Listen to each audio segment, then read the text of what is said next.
탄광촌에 살고 있던 한 청년이 있었습니다. 이 청년은 고등학교를 중퇴하고 탄광으로 들어가 낮에는 석탄을 캐고 밤에는 신세한탄을 하며 술에 절어 살았습니다. 그러던 어느 날 갑자기 갱도가 무너지는 바람에 청년은 함께 있던 한 광부와 함께 갱도에 갇히고 말았습니다. 급박한 상황에서 광부는 청년에게 매우 뜻밖의 말을 했습니다. 사람이 죽으면 마지막에 어디로 가는지 아는가? 청년은 잘 모르겠다고 솔직하게 대답을 했습니다. 그런 것에 관심도 없었고 그런 일을 생각해 본 적도 없었기 때문이었습니다. 함께 있던 광부는 말하기를 누구든지 예수를 믿으면 영원한 하나님 나라에 가서 영원히 천국의 삶을 누린다네 라고 말을 했습니다. 그래서 청년은 믿져야 본전이라는 생각으로 예수를 믿겠다고 말했습니다. 어차피 마지막일 것이라고 생각을 했습니다. 그런데 갑자기 신기한 일이 벌어졌습니다. 구원의 주님을 믿겠다고 고백하던 청년이 죄를 회개하며 오열하는 일이 일어났습니다. 그렇게 하염없이 울며 기도하다가 그만 정신을 잃어버리고 말았습니다. 이 청년은 병원에서 깨어났습니다. 하지만 그에게 예수님을 전해주는 광부는 그곳에 없었습니다. 마지막 순간에 청년을 살려내고 자신은 갱도에 묻혀 세상을 떠난 것입니다. 그때부터 이 청년은 거듭난 삶을 살았습니다. 복음에 빚진 인생이라고 생각을 했고 이제부터 덤으로 사는 인생이라고 생각을 했습니다. 청년은 그 후 하나님의 부르심을 깨닫고 신학을 공부했습니다. 그리고 아프리카 케냐 선교사로 가서 예수님의 복음을 전했습니다. 매일매일 오늘이 마지막이라는 마음으로 그렇게 사역을 했습니다. 이것이 마사이 부족의 아버지라 불리는 케냐에서 사역했던 안찬호 선교사의 실화입니다. 사랑하는 여러분, 여러분들은 은혜를 받으면 사람이 어떻게 변한다고 생각을 하십니까? 이 성령 충만을 받은 초대교회 성도들의 삶을 한마디로 요약하면 힘쓰다 하는 말로 요약을 할 수가 있습니다. 오늘 본문을 시작하는 4집 2절 맨 마지막을 보면요. 힘쓰다라는 단어가 나오는데요. 이 말의 의미는 전념하다 이런 의미도 있고 그리고 일관적으로 무엇인가를 행하다 이런 의미도 있습니다. 이 단어는 오순절 성령 강림 이전에 120명의 사도들과 그리고 제자들이 모여서 기도에 힘쓸 때도 사용이 되었던 말이고 6장에서 사도들이 말씀과 기도에 힘쓸 때도 사용되었던 말입니다. 이 사도행전 2장에는 42절, 46절 두 번 사용되었는데요. 초대교회가 성령의 충만을 받고 힘을 쓰는 그런 공동체였다고 이야기합니다.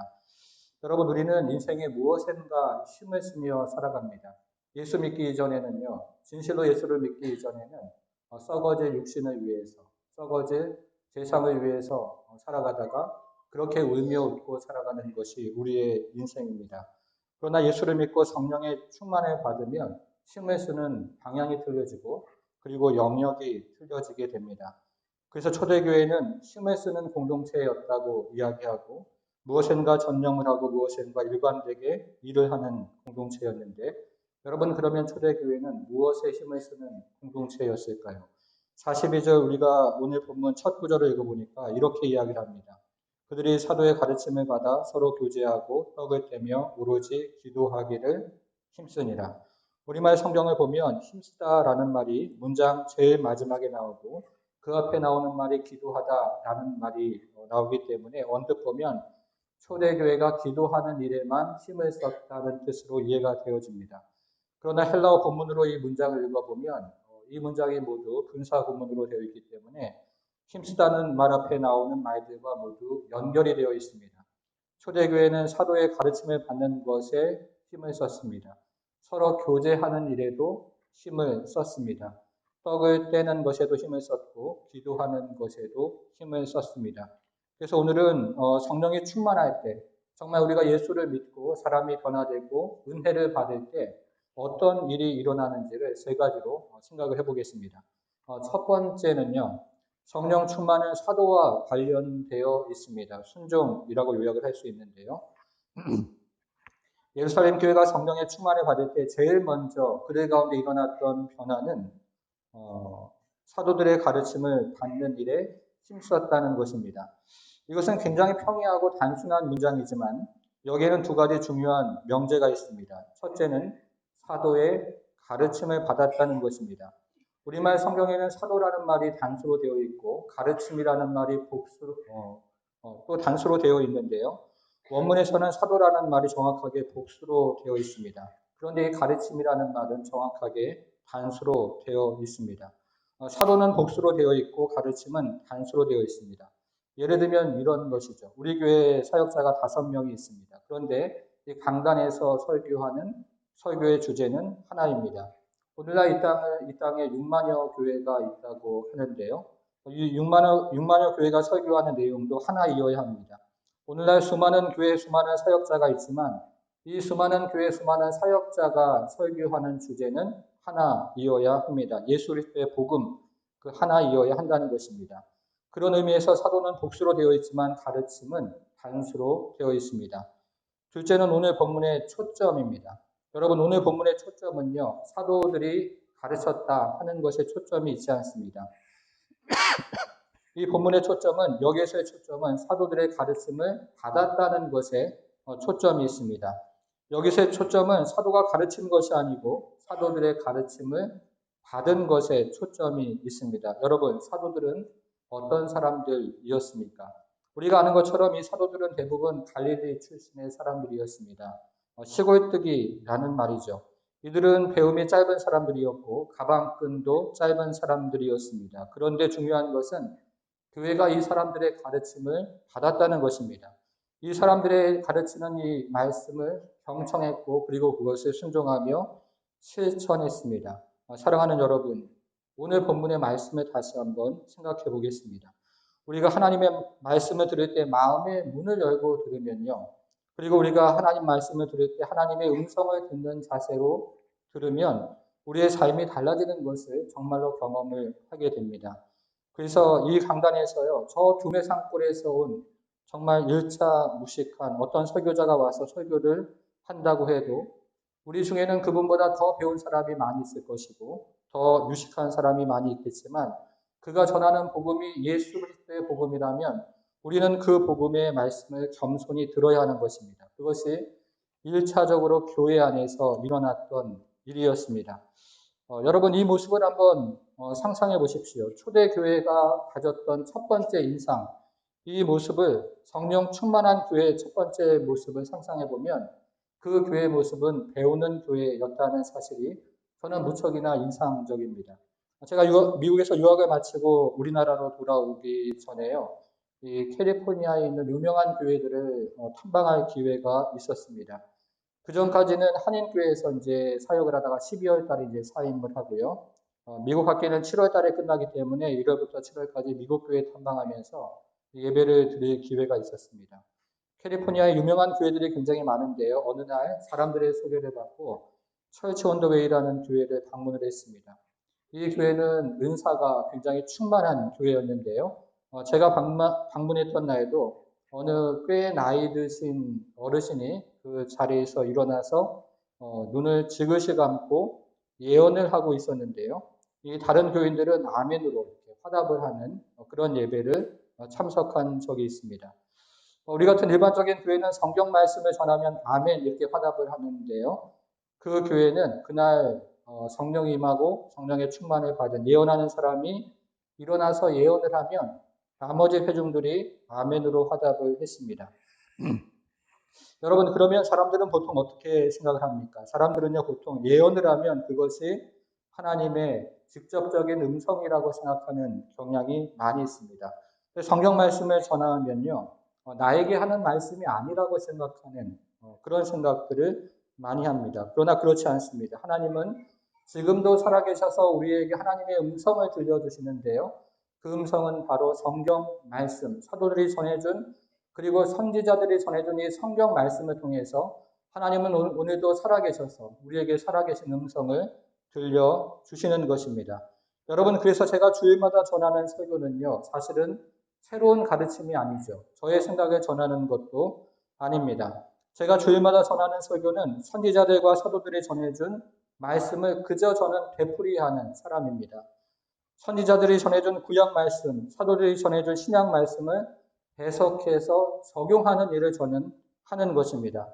이처럼 성령 충만한 초대교회의 첫 번째 특징은 사도들의 가르침을 받고 그것을 순종하고 그것을 실천하면서 하나님의 말씀을 듣고 하나님의 음성을 들어 하나님과 동행하는 데 있었다는 것입니다. 여러분, 우리 교회가 그런 성령 충만한 교회가 되기를 주님의 이름으로 축복합니다.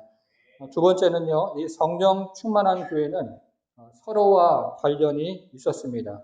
요약하면 그것은 교제입니다. 우리가 사용하는 단어들 중에 시간이 지나면서 그 의미를 잃어버려서 원래 의미가 되살아나지 않는 단어들이 있습니다. 원래 의미가 왜곡되고 변질되는 그런 단어들이 있는데요. 우리가 사용하는 교제라는 단어가 바로 그런 단어입니다. 여러분, 교제하면 어떤 생각이 머릿속에 떠오르십니까? 우리가 주일날 예배를 마치고 그리고 주일 오후에 아는 사람들하고 차 한잔을 하시면서 이야기하는 것을 우리는 머릿속에 떠오르기도 합니다. 또 어떤 사람은 교제하면 성도의 교제 시간에 서로 인사하는 것, 그것을 머릿속에 떠올리기도 합니다. 그러나 성경이 말하는 교제는 그런 것이 아니죠. 자, 그러면 교제는 무엇입니까? 42절 다시 보니까요. 그들이 교제하기를 힘쓰니라 이렇게 얘기하죠. 교제하는 것을 초대교회는 힘썼다 이렇게 이야기를 합니다.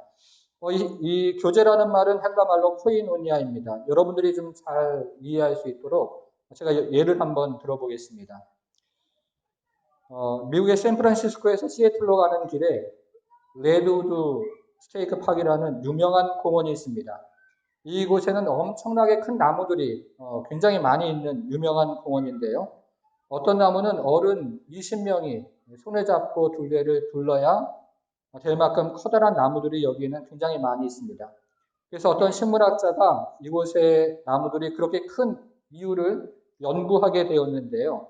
이렇게 연구를 하다가 나무의 뿌리를 파헤쳐 보기를 시작했습니다.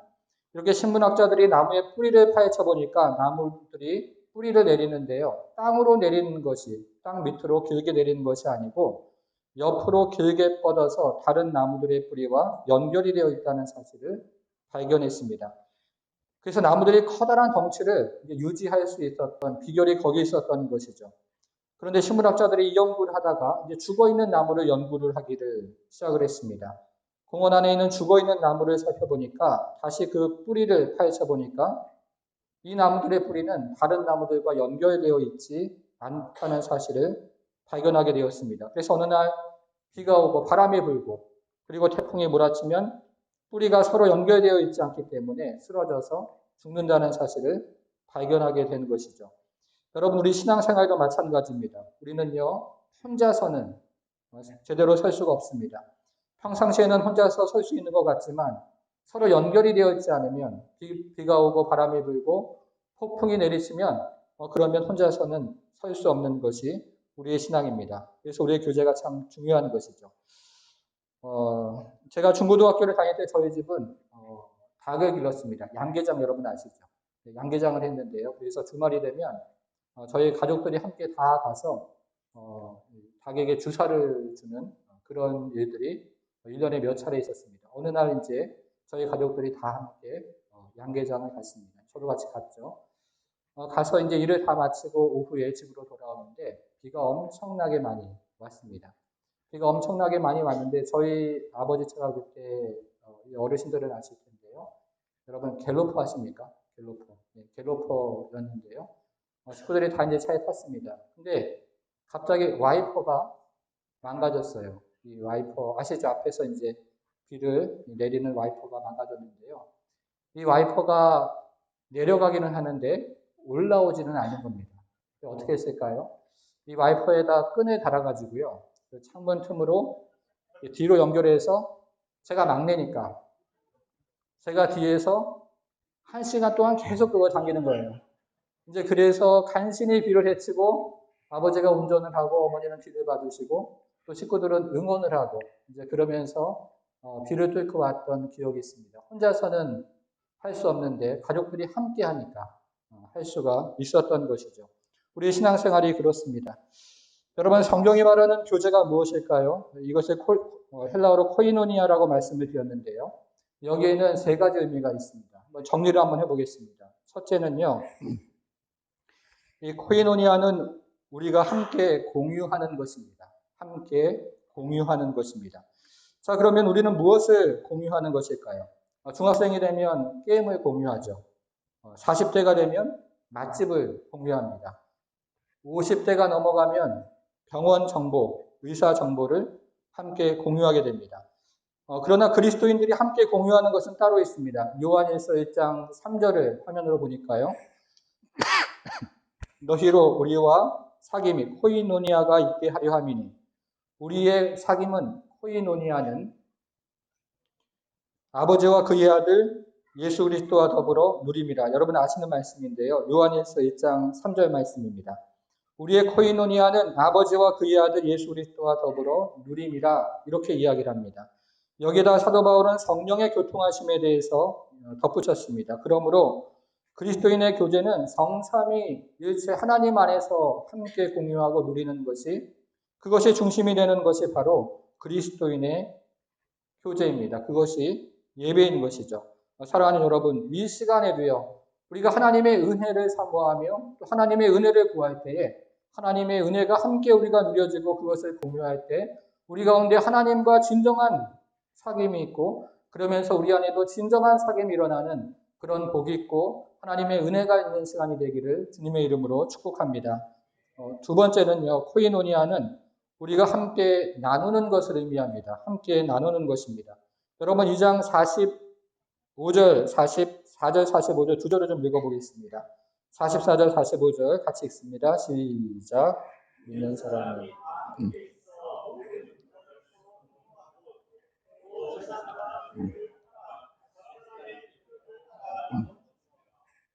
45절에 보면 두 개의 동사가 나오는데 하나는 팔다 하는 동사가 나오고 다른 하나는 나누다 이런 동사가 나오는데 이것을 제가 살펴보니까 이 두 동사는 미완료형으로 되어 있습니다.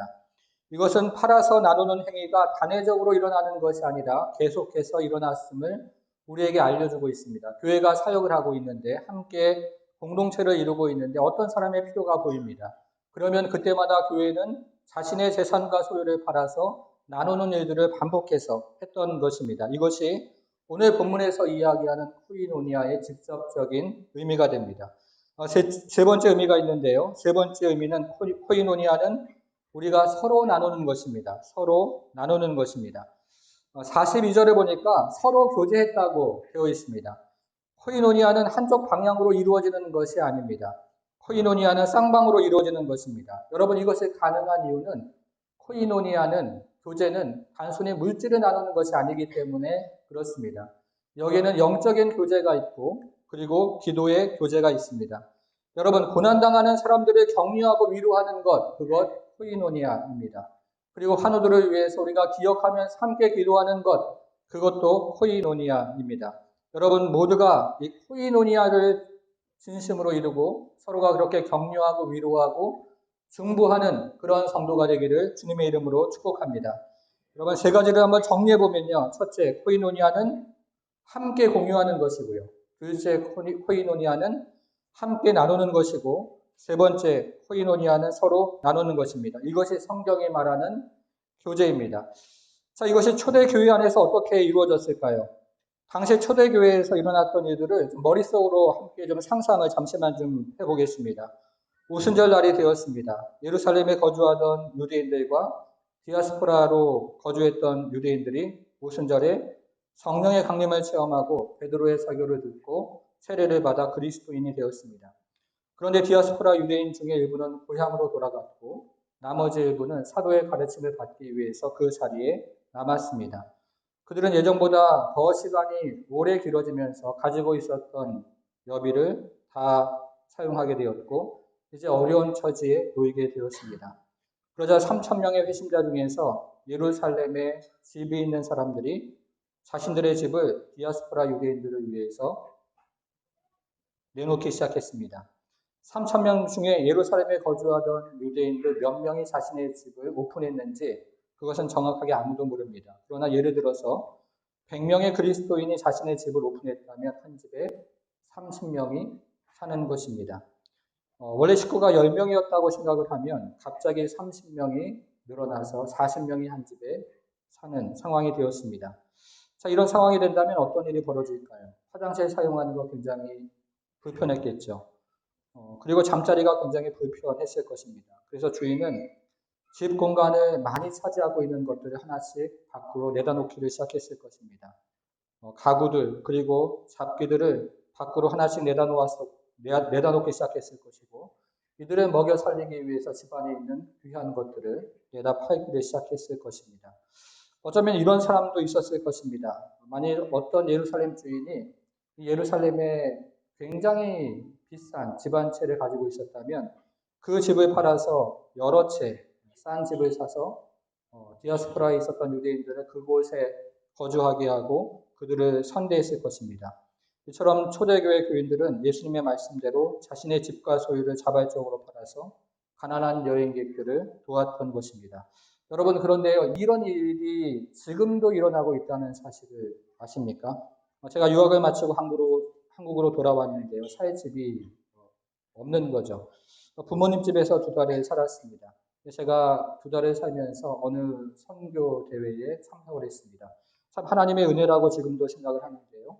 그때 같이 3명이서 방을 썼습니다. 여러분 어저께 방을 쉐어한 분이 계시죠. 그분 중에 한 분이 열방 네트워크의 선교단체 대표였는데요. 지금도 그 분의 이름을 저는 기억을 합니다. 신갈렙 선교사님인데요.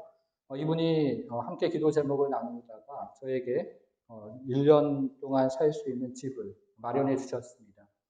이 분이 가지고 있는 그 선교 단체의 뭐라고 합니까? 그 선교단체가 가지고 있는 선교관 그것을 1년 동안 사용할 수 있도록 저에게 허락해 주셔서 저는 그 선교관에서 1년 동안 정말 편하게 살 수 있는 그런 은혜를 경험했는데요. 나중에 알고 보니까 어떤 분이 그 선교단체 기증을 했던 집이었습니다. 그분은 또 하나님 안에서 굉장한 은혜를 경험하고 그것에 감사해서 자신이 소유하고 있었던 그 사원 아파트 중에서 몇 채를 이 선교단체에 기증을 했던 것입니다. 그래서 저와 같은 사람이 그런 도움을 받을 수가 있었던 것이죠. 여러분, 이런 일이 어떻게 오늘날에도 가능할까요? 이 코이노니아라는 말이 여러분 언제부터 등장을 하는지 아십니까? 이 코이노니아라는 말은요, 신약 성경에서 복음서에서는 등장을 하지가 않습니다. 이 말은 정확하게 사도행전에 자주 등장하는 사도행전에서부터 등장을 하는데요. 특별히 코이노니아라는 말은 오늘 우리가 읽었던 2장 42절에서 처음 등장을 합니다. 여러분 이 말이 어떻게 시작이 됩니까? 우리가 2장의 내용을 잘 알고 있는데요. 오순절날 성령께서 강림하십니다. 그리고 그 사람들의 입을 열게 하시고 회개하게 하시고 자신을 위해서 살았던 그 인생의 방향을 돌이켜서 다른 사람을 위해서 살게 하시고 그러면서 인생이 달라지고 그리고 그들의 인생이 변화가 일어나고 그리고 삶에서 정말 필요한 것들이 무엇이고 중요한 것이 무엇이고 그 인생이 정말 다시 한번 하나님 앞에 거꾸러지는 그런 은혜들을 경험하면서 이들은 가지고 있었던 것들을 다 주 앞에 내어 바치기를 시작합니다. 그러면서 진정한 코이노니아라는 단어가 여기서부터 시작이 되면서 그 사람들 안에 자신의 것들을 통용하고 그리고 함께 나누는 그러면서 함께 기도하고 함께 하나가 되는 공동체가 되어지는 그런 역사가 있었던 것입니다. 여러분 코이노니아는 문자적으로 어떤 의미를 가지고 있냐면 너그럽다라는 의미를 가지고 있습니다. 우리가 성령의 인도하심을 받는다는 것이 다른 의미가 아니고 우리의 마음이 하나님 앞에 너그러워지고 서로에게 너그러워져서 우리가 가지고 있는 것을 내어줄 정도로 주님 앞에 그렇게 헌신된 삶을 살아가는 것이 바로 성령의 인도하심을 받는 것이고 이때 우리는 코이노니아를 이루어서 하나된 교회, 공동체를 이루어 가는 것입니다. 사랑하는 여러분, 우리가 초대교회처럼 한 번에 그런 은혜를 경험할 수 없을지 몰라도 그래도 함께 기도하고 함께 다른 사람의 필요를 보면서 함께 나누는 그런 은혜가 우리 가운데 진정으로 일어나길 주님의 이름으로 축복합니다. 세 번째 코이노니아는요. 마지막으로 하나님과 관련이 되어 있습니다. 이것은 예배입니다. 42절 마지막을 보니까 그들이 떡을 떼며 오로지 기도하기를 힘쓰니라 이렇게 이야기를 합니다. 여기서 떡을 뗐다는 말이 성찬을 의미한다는 것을 우리는 알고 있습니다. 그 다음에 기도하기를 힘썼다 이렇게 이야기하고 있는데요. 여기서 기도하기를 힘썼다라고 할 때 이 기도는 사실은 기도들이라는 복수형으로 되어 있습니다.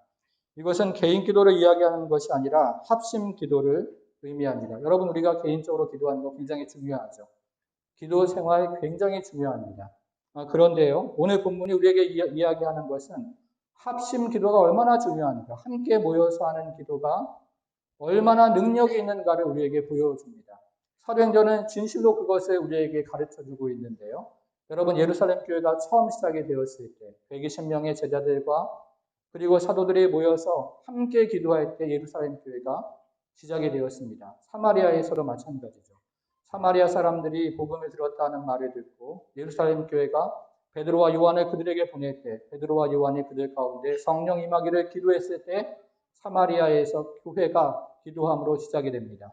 이방의 첫 교회도 마찬가지였습니다. 고넬료가 베드로를 모셔서 설교 말씀을 듣고 그 집안에서 함께 기도했을 때 성령이 그들 가운데 임해서 그들은 이방의 첫 관문인 이방의 첫 열매가 되는 것을 우리는 성경을 통해서 알고 있습니다. 그런 것처럼 합심 기도는 정말로 힘이 있습니다. 능력이 있습니다.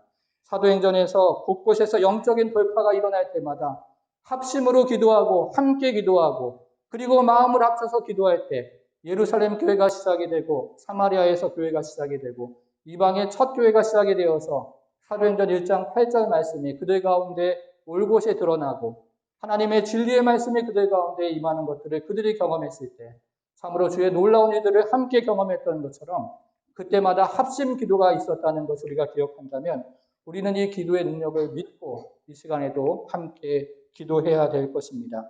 사랑하는 여러분, 오늘 본문 말씀을 정리해 보겠습니다. 오늘 본문을 한마디로 이야기한다면 오늘 본문의 말씀은 한마디로 관계, 펠로우십에 대해서 우리에게 이야기합니다. 첫 번째로 성령 충만한 교회는 사도들과 관계가 있었습니다. 사도들이 가르치는 것을 믿었고 그리고 그것을 순종하는 교회였습니다. 두 번째, 성령 충만한 교회는 서로와 관련이 있었습니다. 성령 충만한 교회는 서로에게 반대했고 서로를 돌보았고 그리고 서로를 위해서 중보했습니다. 그리고 세 번째로 성령 충만한 교회는 하나님과 관련이 있습니다. 성령 충만한 교회는 예배하는 교회였습니다. 함께 기도하는 교회였고 떡을 떼며 성찬을 나누는 그런 교회였습니다. 그러므로 성령 충만한 교회는 예배하는 교회예요. 그리고 함께하는 교회예요. 공동체를 이루는 교회입니다. 여러분, 우리는 누구나 혼자서 신앙생활을 할 수가 없습니다. 성령 충만한 교회는 서로와 연결이 되어 있고 그리고 공동체를 이루어서 하나님 앞에 함께 나아가는 교회였습니다. 오늘날 우리가 시대의 영향을 받아서 개인주의로 그리고 개인이 하나님과 만나는 것을 참으로 강조하는 시대가 되었지만 그러나 우리는 이 시대에 맞서고 그리고 이 시대의 흐름을 거슬러서 함께 주 앞에 나아가서 기도하며 찬양하며 말씀 듣고 그리고 합심해서 기도할 때 우리를 통해서 주의 큰 일이 이루어지는 그런 역사와 은혜를 함께 경험하는 그런 공동체 그리고 우리 모두가 되기를 주님의 이름으로 축원합니다. 하나님 아버지, 우리에게 1박 2일의 순회를 허락해 주시고 하나님 아버지 또 복음 중심의 공동체라는 또 하나님 우리에게 필요한 말씀 허락해 주심에 감사드립니다.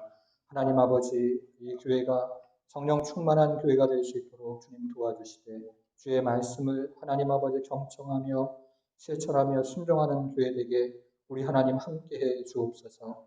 하나님 아버지 서로와 또 하나님 아버지 관련이 있되 서로를 사랑하고 돌보며 나누는 교회 될 수 있도록 우리 하나님 축복하여 주옵소서.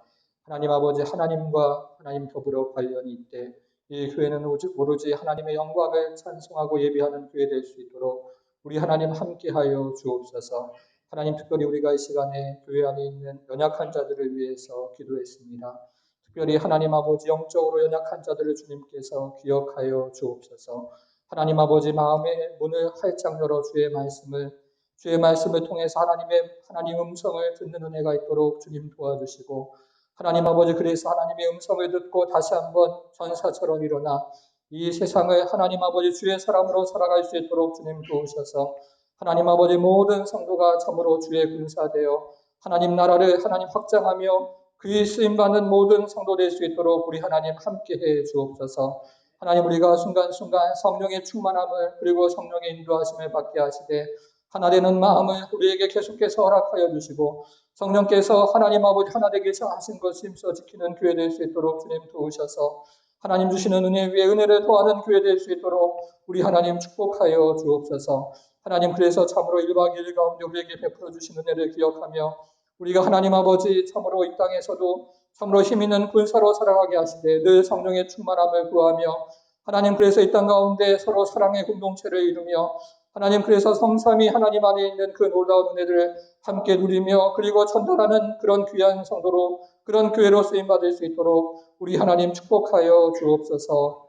이제는 우리 주 예수 그리스도의 은혜와 하나님의 크신 사랑과 성령의 감화 감동 충만케 하심이 성령 충만한 공동체를 이루어 하나님께 영광을 돌리기 소원하는 모든 성도들 머리 위에 이제부터 영원토록 함께 하실지어다.